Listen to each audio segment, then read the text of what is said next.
Welcome back, Hack Stab Slash. I'm Hacky. This guy over here is Stabby. That guy down there is. Just Justin. Let's go. And we're entering Shark Week. In case you did not know, our first pick is going to be Deep Blue Sea. And all I gotta say, dude, is how does the fat kid who doesn't like being outside and hates the heat? How do I have a better tan than the dude who lives down south and the guy who adventures outside 24/7? I I've just had gotta my- say, I- it's farmer's tan awareness. All right. Yeah, you are quite right. Quite right. Quite. White. You are Yeah, right. well, he Right. is What? ripe. He is You're ripe very for a right. white boy. Dude, I haven't had my shirt on outside for 2 days. Like, there's no way you should have a better tan than me. I played basketball at the skate park today with no shirt on. I played volleyball for like 3 hours with no shirt on. I should think be he's calling tan, you man. out. I think he's should be calling you freaking out. tan. Like, I don't know. Like, All right, I gotta Nice and wear brown. these more. is it my often. lighting? But dude, look at my Pinhead. arms, dude. Look at Pinhead. Look at my fucking Yeah. arms, dude. That's crazy. That's crazy. He looks like he just walked through a volcano. They That did, is pretty honestly. Just ashy as hell. Oh shit! I forgot. I already forgot we're recording. We should probably. Wait, oh yeah. Let's go. What's All up, right, guys? so Okay. Deep Blue Yeah. Sea. Have either one of you seen this iconic fucking legendary shark movie before? Are you serious? You asking me that, dude? I watched this in theaters in 1999. What about you, Justin? Justin, Is didn't see it this because is he a didn't show up. first, right? This is a first. Dude, so all I knew was that LL Cool J was in it, and he was in a hallway walking with water. I think I remember seeing that from the trailer. That's all I knew. I mean, about he this wasn't. movie. He wasn't walking. How did with you water. not see at least his music video? I have now, but I did not. Before. Deepest, bluest, my head Lewis, is like man, a it's shark like a now. shark's fin. It's so good. Love it. Let's go. All right. So, Waterboy, what was your expectation rating going into this? Honestly, the iconic shark movie. I'm a 6 out of 10. 6 out of 10. What about you, 6 out of Justin? 10. What were you expecting with I- shark horror going into this? I was expecting this movie to be really, really stupid. Once again, I don't know why. I thought this was like a dumb shark. For some weird reason, I have not watched much shark movie. Like Joke's on you. They're actually incredibly smart sharks. Right? So, Like- fuck Dude. you. dude. All aquatic horror. I've seen the piranhas. Makos, I've bro. seen all the anacondas, pythons, alligator movies. For whatever reason, besides Jaws, I've seen like Jaws and obviously Sharknado, the two classics. But besides that, this is all new to me. So yeah. Well, Can't my believe you haven't seen rewatch going into this, because I literally have not seen this movie in probably 10 years. I gave it a 5.6. I was going to stay middle of the road to see how it held up, but I was a little bit above mid, because I do thoroughly enjoy this, and this is probably the only shark movie in my memory bank that I do like as a horror shark movie. It's a good one. Dude, I didn't even know Samuel L. Jackson and Thomas Jane's in it. What Like, I we're didn't gonna do is we're not gonna argue. We're gonna band together. We're gonna come up with a plan. I really wanted to know what his plan was. Maybe we'll get there at some point. Well, Uh, I mean, I don't think we ended up. Well, partial All right, plan. You know what? Let's dive into this. Let's go. All right, since Waterboy is now with us and he's picked the right movie and taken the correct notes this time, why don't you lead us off, man? Take us to Will do, Aquatica. will do. All right. So we're going to start off in the middle of the ocean with some carefree couples on a sailboat where they randomly feel something, and then boom, a fucking shark breaks through the bottom of the boat, pissed off from not being invited to the love boat, of course. Right before the shark gets to one of the couples, the Punisher himself, Carter, comes to the rescue, shooting a spear into the shark and wrangling it like a cowboy. And I do got to say, how the fuck did he find them in the middle of the fucking ocean? But Tracker. all right, all right, yeah, that's true. All right, I'm retarded. Transition over to Dr. Susan McAllister, explaining what's going on at the Oceanic Lab Aquatica to Samuel L. motherfucking Jackson, Russell Franklin. On the compound, we see Carter swimming casually with the shark he just recently wrangled up, and then ninja moves to right it and proceeds to pull out a license plate. Dude, he straddles that fucking shark like it's a He horse. does. It's crazy. That was ridiculous. And he pulls out a license plate because nobody wants a pissed off shark with a toothache. Janice showing Russell the main sharks, which are a lot bigger. We get word of a storm that's coming their way, foreshadowing some shit's about to get real. We then meet Tom with Cart. You forgot the introduction for LL Cool J.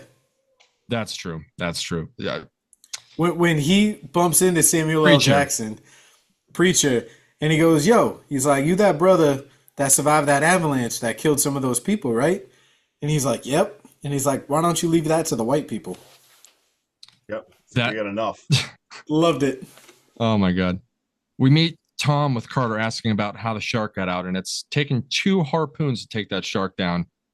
We start heading down into Aquatica now, continuing the tour with Russell, and switch over to Dr. McAllister reading over some notes and practice with the trial that's going to be taking place the following day in withdrawing the protein from the shark's brain that could have the potential to cure Alzheimer's. So that I can remember what. Right there, shark you was. should have known this was all going to go bad because Big Pharma will never let us have a full cure for anything that is profitable. Never. Cancer? Just They know how to saying, cure it. Justin, unfortunately, we all know that there is a cure for Lyme disease, but Big Pharma There's gotta finds a be. way to profit off that shit. Seriously, help me out, guys. Help, Help Justin, please. please. You know, he's got to deal with Waterboy shit every day. Well, not every day, Please. but once a week now. If you cure Alzheimer's, I will be able to remember what movie we're doing. Fine. He'd still fuck it up. Carter and Russell having a wholesome conversation about Carter doing wreck diving as he was previously a convict.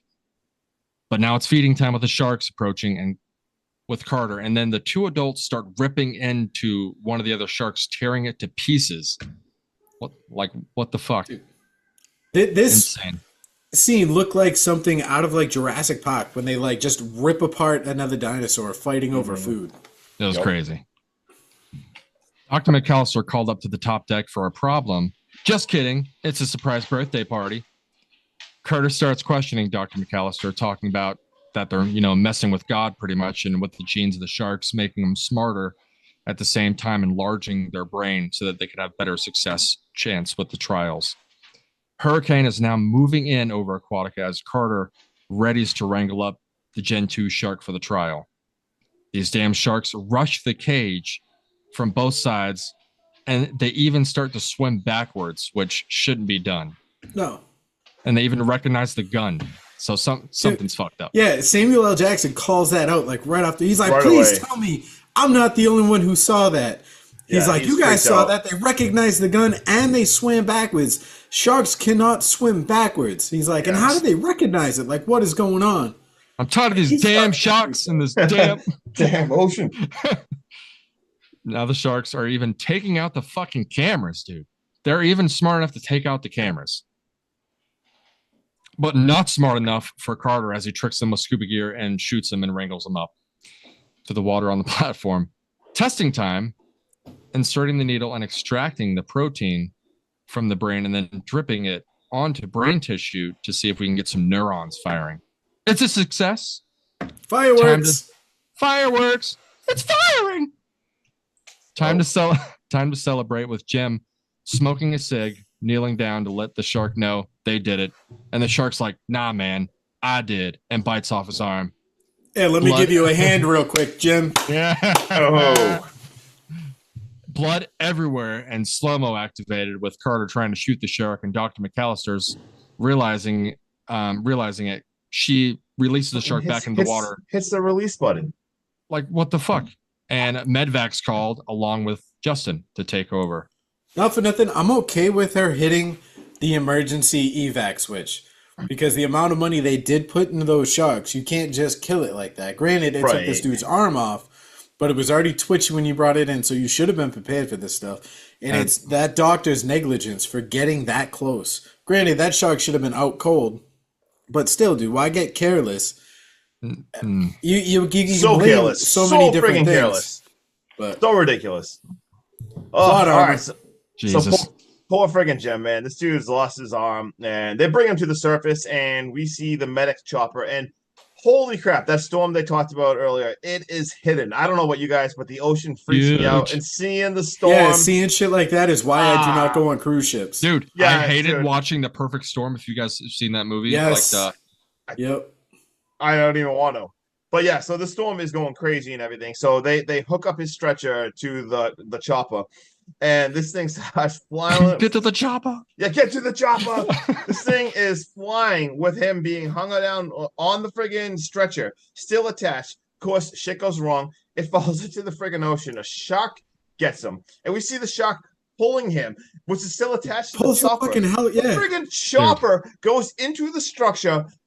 Holy explosion right into the radio tower where I believe her name was Brenda. Poor Brenda. I mean, you see a look from her eyes real fast. She gets absolutely blown up. At You least see she died quicker in that than she did in The Sopranos. Yeah. I mean, Yeah. Don't understand what happened there, but yeah, crazy. Like, thank God, like, she's dead. And everyone runs back underwater. And now you see they're all underwater and there's like a giant like glass so they can see into the ocean. You see the shark like swimming towards them, and they have Jim still. What is that? Somebody tell me what that is. Could you imagine what was going through Jim's mind? Like, he's Jim's like, still alive because he's got he can't even spit it out because it's attached to his face. It's attached to his mouth, so the guy's alive. He's about to live through this ordeal. And the shark throws him through the fucking window, the glass window, and he hits somebody it. Help me here! All the glass starts breaking. This thing, it explodes open. This place is absolutely flooding. They narrowly escape. They end up shutting the door. So now there's 5 of them. They're in the hallway. And Carter starts coming up with a plan for escape. Meanwhile, we flash over to Preacher, and he's drinking wine, hanging out with his parrot. We see his parrot fly away, and that starts to flood. And we see LL wash away down some staircase. And once again, the group narrowly escapes another hallway flood. And Russell now, which is Samuel L. Jackson, this dude is pissed. I believe Waterboy was talking about earlier, how like he called out some bullshit right away. He's like, they hear something smashing on the door. He's like, "Excuse me, is that a shark? Like going through the door? Like, are these things hunting us?" Stay shut one more fucking time. Yeah, like this dude is pissed. So eventually, like the doctor at this point kind of comes clean and elaborates on some of the stuff they were saying earlier, how it's gene therapy and how they genetically mutated it for bigger brains for the sharks. Unfortunately, one of the side effects is they got extremely smarter. And like they said, she talked about how it could save people from brain disease. So I guess the thought for doing the right thing is there, but these sharks got extremely smart. So we cut back to LL. We'll just call him LL Cool J. And it is flooded. He's armed with a frying pan at the moment. Why there's a shark after him. He eventually upgrades to an axe. He grabs an axe. What do you got? You saying something? Dude, the way he talks to the entire Aquatica as it's like one structure, when he picks up that bottle of cooking wine and he's like, "I'm gonna take this as a sign," and he starts pounding it and he's walking down the hall and the whole building shakes and he's like, "All right, I get it," and he throws the bottle down. Yeah, his commentary throughout the whole movie was really awesome. Really love that character. And he finds his bird. Unfortunately, real fast, the shark eats the bird. LL is panicking and he hides in a oven. And we have a quick cutscene to the group now, and we see them that they're trying to get down to find the submarine. Well, they found the submarine, and that thing is fucking trashed. They are completely perplexed how that thing could be trashed, like completely wrecked. Well, there goes that plan. And flashing back right to LL now, the shark. Did you guys see the shark turned on the oven? Like, he turned on the gas. Yeah. It turns on the gas. Like, luckily, LL, he digs through the top. He smashes through the top of it, dives over the shark, turns around and all badass. Lily's like, "You ate my bird." Gets a lighter, throws the lighter, blows up the shark. He jumps through the door. He swims away. Did you hear the shit talking he did to that bird trying to get him away from the shark? Oh, yeah. He was like, bird, if you don't get over here right now, he's like, there's going to be little chicken wings on the menu tomorrow. Oh, yeah. Just, dude, everything. I loved every single thing he said throughout this movie. And meanwhile, we flash to the group now, and there's like a pool entrance where like the sub was, and they're all suiting up. They got some water suits now, so they're putting the suits on. They are coming up with another plan, and they're realizing it's 230 feet to the surface. And at this point, I'm getting amped because Russell, who is Samuel L. Jackson, starts giving an incredible motivational speech. He's talking about his experience, so all the stuff he's gone through and in the mountains and stuff before. I am amped up for this speech. Dude, out of nowhere, a shark jumped out of the friggin' pool and ate him. Mid-speech. I didn't know that was coming. Mid-speech, too. Remember, this is the first time watching me. Obviously, if Samuel L. Jackson's in the movie, I'm thinking he's making it to the end or something. Did not expect that because, like I said, he was in the middle of a motivational speech. That blew me away. And then you just see him ripping him apart underwater. Yeah, it's just absolutely ripped apart. My first watch on this movie, it scared the shit out of me. Yeah, that was that jump scare was perfectly placed. That jump scare, because in the middle of a motivational speech by L. Samuel You Jackson. like hyper focus on him. Dude, I was so focused in that actually scared the shit out of me. And at this point now, we see like Thomas panicking. We kind of reminds him like, look, we got to keep moving. Like he's talking about how much pressure is. Like this place is going to implode. Like we have to keep going. Now they're down to 4 of them in the group, so they go Ding, through. ding, ding, ding, ding, ding. They go through the door under pressure. All right, anyway, they go through the door. They go through the elevator shaft. They shut the door so the place stops flooding. They start climbing like a ladder. As they're climbing this ladder, we got chunks of stuff on fire falling from the top, dodging. The sharks burst through the door. So now all of a sudden the water level is rising in this place. Carter narrowly opens a level 2 door, so some of the water go in there. But unfortunately, as this happens, the ladder falls. A ladder falls straight across, so they are across it. Janice, one of the women that is still with them, she falls in. Shark freaking jumps up, devours her, and then now we got 3 of them all stuck on the ladder. As we kick it off to Sean to finish up. Dude, Take the ladder on that one. Incredibly smart is Skoggs in this movie. When someone's like, can't we just swim to the surface? And he's like, well, it's 400 plus feet to the surface from here. And he's like, the average human can swim 2 feet per second. These sharks can swim over 45 feet per second. Well, like per minute or whatever. Yeah, and whatever. he's like, mathematically, he's like, that shit ain't happening. You can't hold your breath, even if you're the most experienced person in the world. He's like, y'all not making it. He's like, your lungs, No. they'll explode. Mhm. Like you can't do that. But bye, Janice. That fish had a mouthful of fish. If you catch my drift, some serious undertow with that one. This scene gave me like Scream 6 vibes of the group trying to cross the ladder from apartment to apartment. I don't know if you guys felt that same way in that exact moment. But the water's continuing to rise, and the sharks are waiting for dinner. But Chef LL Cool J has other plans for things on the menu, and he opens up the door and tosses down some sheets, prison style, and gets the group up to the next level. Yeah. Carter and company try to come up with a new game plan, and guess what? Tom's the man, because who are you going to trust? Who are you going to trust? Justin, who are you going to trust? You going to trust me? You going to trust me? Come on, MySpace, Tom. I'll trust you, Tom. Tom tells them, he's like, guys, I need the batteries. He's like, Janice was a fun girl. He's like, where do you keep that? Where'd you keep that? That's got batteries in it. Justin, did you get that, Justin? I understand what's happening there. Yes, thank you. All right, Thank but you. So they get the batteries. It's a vibe. It's a vibrator. I get it. All right, I get Okay. it. All right, so they get the batteries now and they put them in the flashlights. Relax, Water. Oh my! What are you doing this episode? You've already been. Wait, can you do you mind explaining what that is for Justin? I don't think. How did you take notes? What Just the like hell that. wrong with you That today? was verbatim. I'm just curious, Justin. Do you know what that is? Because Sean. Could you explain what? I'd like to just keep on with the podcast. So talk about shock. Preach zips up Tom, and him and Carter make a run to the wet lab. I love the way Preach zips up Tom, because Tom just turns around. He's like, Preach, Zip me up. zip me up. Justin, if we're ever stuck in a sub-aquatic fucking place, I'll zip you up if you ask me nicely. That's so sweet. Thank you. That's the nicest thing anybody. Yeah.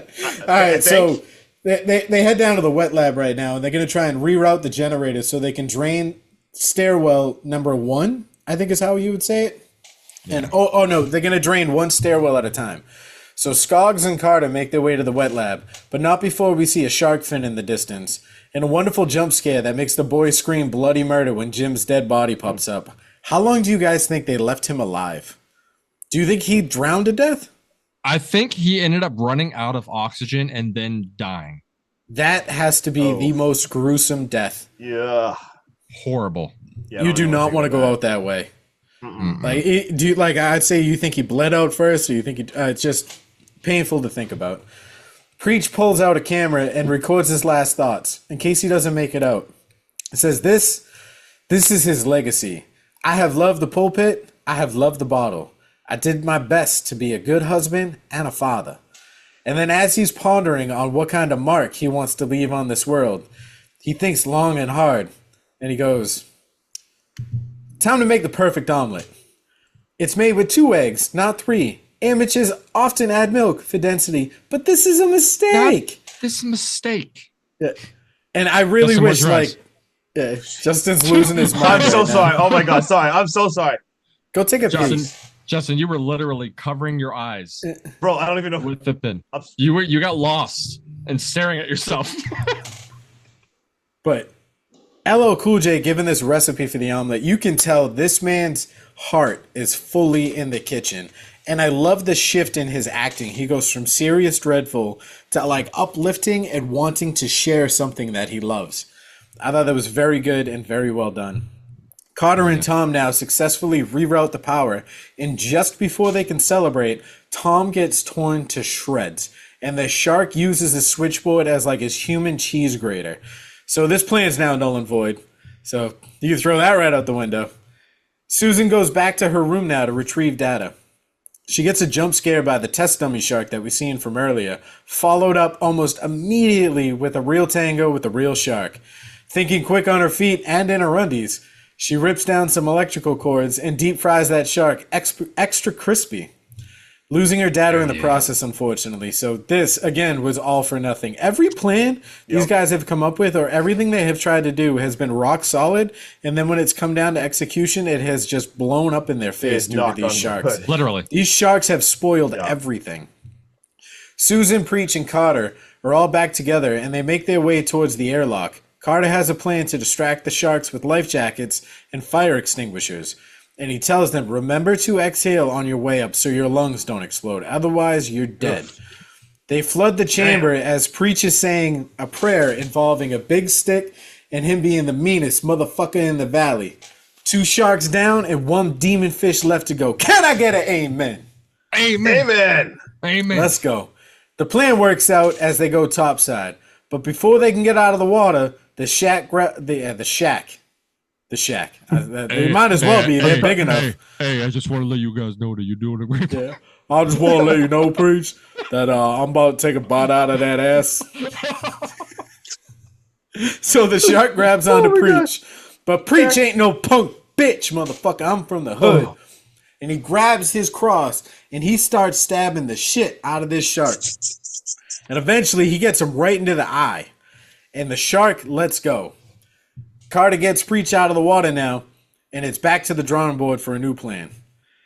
Carter realizes the sharks have been using them the entire time and herding them like a flock of sheep. They've been herding them through this facility, flooding it floor by floor, so it'll sink, so they can break out, because the underneath gates, they're titanium, but up top, they're regular steel, and these sharks could break right through it. And he goes, they've been hurting us because they want to break free and they want to go hunt in the deep blue sea. Movie reference, let's go. Carter and Susan then rig up the spear gun with the leftover flare, and they create like an explosive. He wants to shoot the shark and hook it up and blow this thing to fucking smithereens. They're starting to panic because they're running out of time, and the shark's almost free now as it's trying to break through the gates. And Carter can't make the shot. He screams out to Susan that he can't pull the shot off. Susan then cuts her hand and jumps in as bait. It works, and now Susan's breakfast for this fucking beast. Carter doesn't take the shot though, and Susan dies all for nothing. Like, this was a wasted effort. The shark looked at her like, yeah, like he turned around to take his time. He went over there and turned her into a quick Susan snack. And Carter, instead of seizing the moment, just fully fucks up, dives into the water to try and save her, and then realizes that when the shark's coming after him, dude, he can't get out because the stairs broke. So he's got no other option but to do his fucking Shark Tango Rango trick and fin ride this motherfucker. Yep. And as he's doing this, like, Preach comes to his senses. He hears all the shit going on. So he comes to the rescue again. Second time in this movie. He goes to take the shot. So he pulls the trigger, and it goes right through the shark's fin. And Carter's leg. Gets Carter. Yep. Carter says, fuck it, take the shot. Preach is hesitant. He's like, nah. He's like, I ain't killing you in the process. The shark finally breaks through this fence. And in the process, we see it rip the spear right through Carter's leg. And as this shark is going out to sea, Preach says, fuck it. And he hooks up the cables, dude, and he blows this thing to fucking smithereens. He's sitting there and he's looking out into the ocean, and he sees Carter come up to the surface and wave like he's good. And Preach just goes, yo, Bring me some sushi. Dude, Right. that explosion was almost picture perfect of how it happened in Jaws. Yes. There is Yeah, a I lot love of nods in this movie. Yes, I would say there's a ton of them. Yeah, so Carter makes his way back to like the whatever's left of Aquatica, the dock for them to sit on. And he Yep. sits next to Preach and he goes, 45-foot shark, and you hit me. Preach says, hey, I could have just let it eat your ass. Let me ask you though, are you sure it was only 3 sharks? Carter goes, yeah. And he goes, you're sure? 3 sharks. And then Carter pulls his feet up out of the water and he goes, yeah, that's what I thought. Yeah. Then we hear horns blaring in the distance. As the next shift shows up, Carter goes, man, I quit this job. And Preach goes, I'm going back to the ghetto. And then we get end credits to Deepest Bluest by LL Cool J. Let's go. What'd you guys think of this movie? Who wants to kick us off with a rating? Honestly, nostalgia's sake, especially me seeing this in theaters when it came out, I absolutely love this movie. It's the special effects for the sharks and how they did this movie. Of course, the cast was awesome. I mean, it holds up today, honestly. And I'm gonna give this a 7.6 out of 10 just for nostalgic sake and seeing it and the cast being freaking awesome. And it's awesome. That's awesome. Justin, before you zone out again and you try to bounce a fucking pen on your nose, why don't you tell us what's up? Oh God, how long did I do that? I don't even know. You had I'm like so a good like paragraph and a half Justin. before I realized that you had a COVID test just in between your eyeballs. God, I'm Justin, so sorry. it's already 8 o'clock, Justin. You've been doing this for 30 minutes. Shit. All right. So this is my first time watching this movie, and it is now my favorite shark movie that I've ever seen. Like I said, I've not seen a ton. Like obviously, like first of all, I get like Jaws is a classic. Jaws is legendary and iconic. It's legendary. But honestly, I had more fun with this one. So this is my favorite shark movie now. It had some good suspense. Like it was fun as fuck. The cast was awesome. It's so much fun movie. And a jump scare got me. It actually was suspenseful. I actually am scared of the ocean. So I hate seeing stuff flooding like that. Terrifying. I give this a solid 7.6 out of 10. Yes, You gave it the Waterboy. I don't know if that's ever happened. That's crazy. Dude, we just become best friends. Do you want to go do karate in the garage? You want to go wrangle up some sharks? Hey, can we get 3 for 3? Let's see what Sean's got. Sean, what do you got? All right, so we came pretty close. I'll just tell you that. I'm not a very big shark movie guy. This shit does really nothing for me. I certainly don't think it's an easy task to make a horror movie with sharks. Same. Like Justin said, he's petrified of the water. I'm not scared of the ocean, but what I am petrified of is being in a room that's flooding with no way out. My biggest fear is one of my biggest fears is drowning, because if you're in a room and you got no way out, you have no control over that. Yeah. I think a lot of shark movies fall more into like the thriller category. Same. So, but the CGI sharks and the kills, I don't think hold up very well. I mean, when Tom dies, and he dies fast and it's brutal, do we see his foot like twitch, and it gives off a very fake feeling. It looks like something you could have bought at Spirit Halloween. Like it looked so bad. Yeah. But and then Carter, one of our main characters, never quite gets his sea legs, I guess, because every time there's any opportunity for this man to fall and make like an action slide in the water, he does that over and over again. It's like he's wearing ice skates for the first time and he's only got one speed, and that speed is just full go. This movie does start out fast and it gives off very little slowing down outside of some character building. The score goes along great and it becomes its own character, giving you like very heart-pounding moments throughout this film. It's a very fun ride. And just like every fun ride, you can't wait to ride it again. And that being said, dude, I'm going to give it a 7.5 because any movie that comes with a kick-ass center screen solo speech from the legend Samuel L. Jackson, followed up with its own theme music by one of hip-hop's own, LL Cool J's, deserves to be watched at least once. Oh, yeah. 7.5. I was 1.1 behind you guys. So close. Bitch. Son of a bitch. Close. Do you guys get any fun facts, or do you want me to dive into it? Because I have a fuck ton. I've got I two. feel like there was a lot, but I feel like a lot of them weren't super fun. I'm not Yeah. gonna lie. Like, but anyway, go ahead. I've got two. So Go ahead. one was that this was Stephen King's first movie that he saw in theaters after his near fatal accident, and he watched it in a wheelchair. Like Yeah. literally. And he loved every minute of it. Yeah. And my other one was the Gen 2 Mako described that was 45 feet long and 8,000 pounds.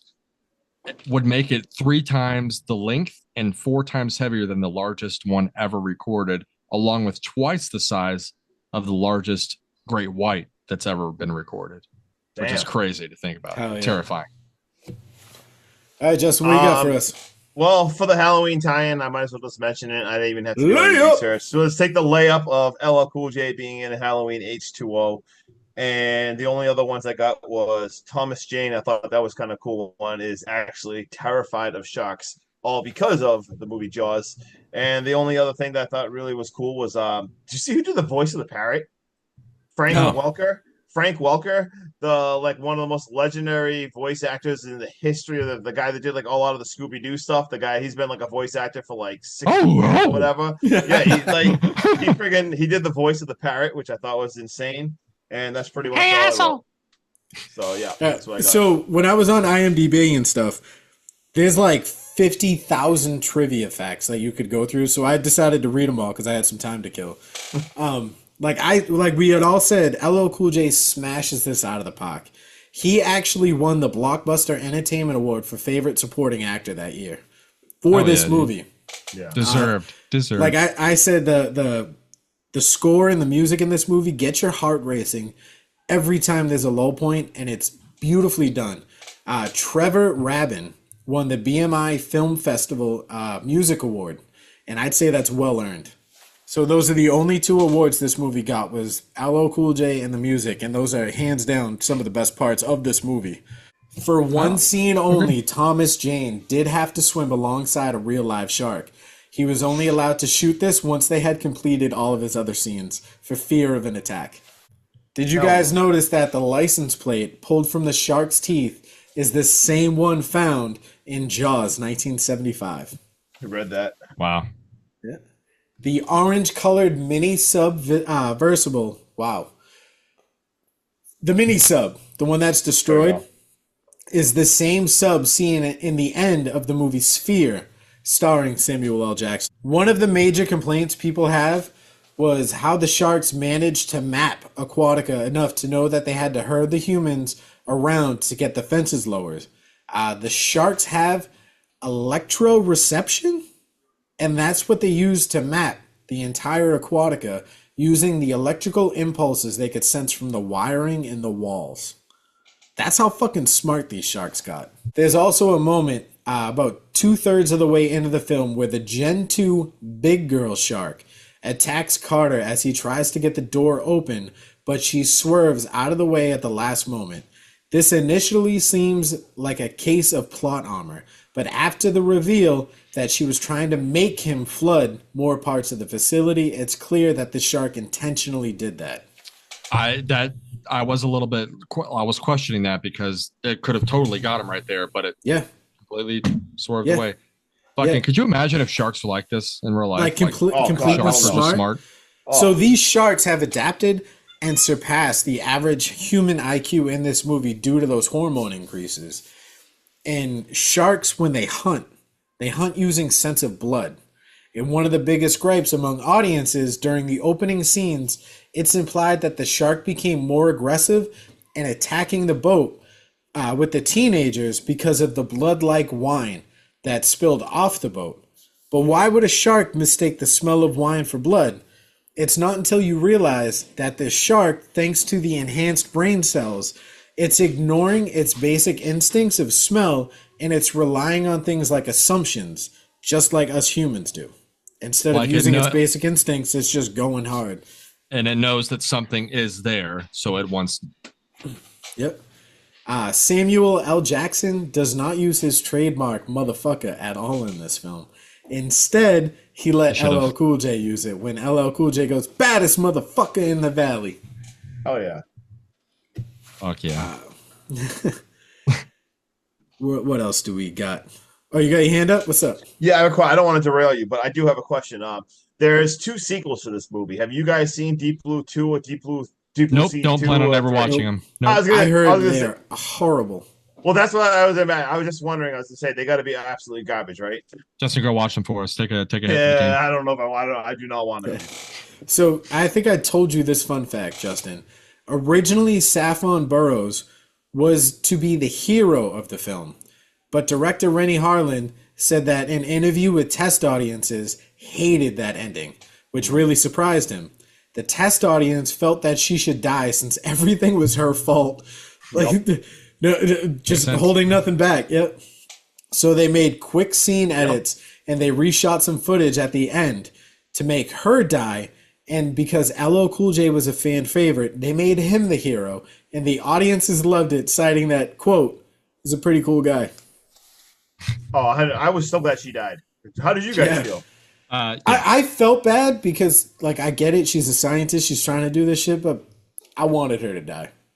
There was one person in this entire movie that I was like, actually, there was 2. It was her and Janice. I was like, get them the fuck out of here. And she was a bitch.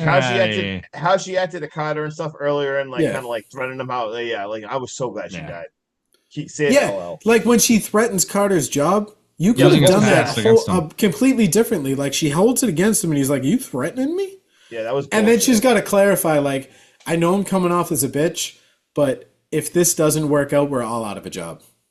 Yeah, like you could have just said that. Yeah, right. You didn't have to feel like you were threatening him, which is fucking stupid. But halfway through the movie, Preacher starts to feel for his life, stating, "Brothers never make it out of situations like this. Not ever." Ironically, LL Cool J made 3 horror movies in that decade where he was one of the victims are picked off one by one. We get Halloween H2O, Deep Blue Sea, and a movie called Mindhunters, which if you guys haven't seen, I highly suggest you watch. But he survives all 3 movies. Let's go. And then for my last fun fact, the 3 sharks are killed in the same way and in order as the 3 sharks in Jaws, Jaws 2, and Jaws 3D, which are blown up, electrocuted, and incinerated. Fuck. Let's go. Yeah, let's go. All right. So that about wraps it up. If you guys got anything else you want to touch on? No, I feel like we should just close off and tell them we're going to do Bait next week. We're doing Bait next week. We're going to try and drop 3 movies during the Shark Week. We're going to release this one on Monday, Bait on Wednesday, and Waterboy's pick, Shallows, on Friday. And then we will resume, that's a mouthful. We'll resume our regular normal horror on Fridays. Was it called Bait, or what? Was there a beginning part of that, or was it? No, it's Bait or Bait 3D.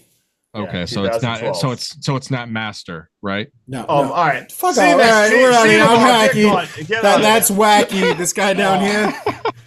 Just Justin. I said it for him. Let's go. Peace out. Let's go. Bye. Over.